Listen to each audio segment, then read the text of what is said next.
may crab pa kami. Ah! Isang taon nga, kag isang taong abasto, oh. Oh, ate, ito na yung crab mo, ate. Yan.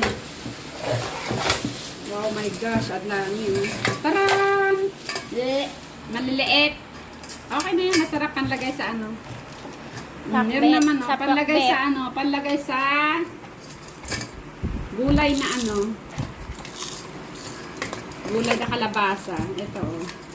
Yan, oh. Pwede na. May tatlo ka naman crab. Wow, babae. Grabe, oh. Matataba sila, ate, oh. Ito pa, oh. Yan, Wow, yan. babae. Ito pa.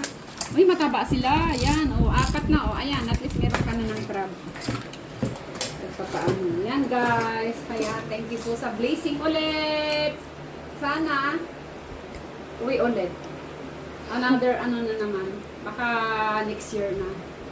Ay, isang taong abasto to. Ay, meron pa pala kaming tupig. Wow. Sunod na lang ito.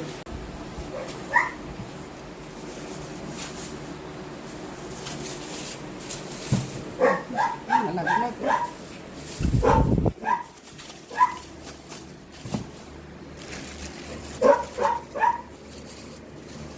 Masarap ito. Ito yung sa atin? Oo. Sa puno natin? Ay, sira na to. Ano kasi yan, nalaglag.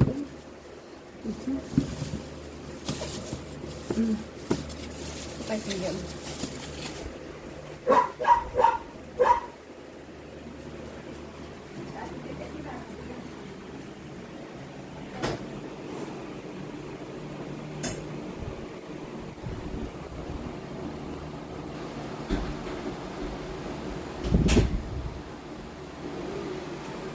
Pwedeng mawawala, ito ay niluto na ng aking ano talaga, syempre ang aking hipag doon, si Shell.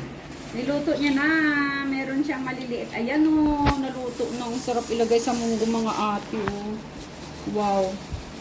O, diba? Ang sarap, kainin na yan ngayon, yan sarap. Tapos ito pa o, dami naman. Ako, isang taon na natin abasto to ate.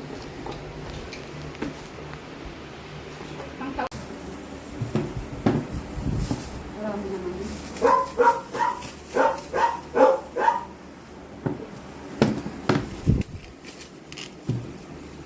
So, ano,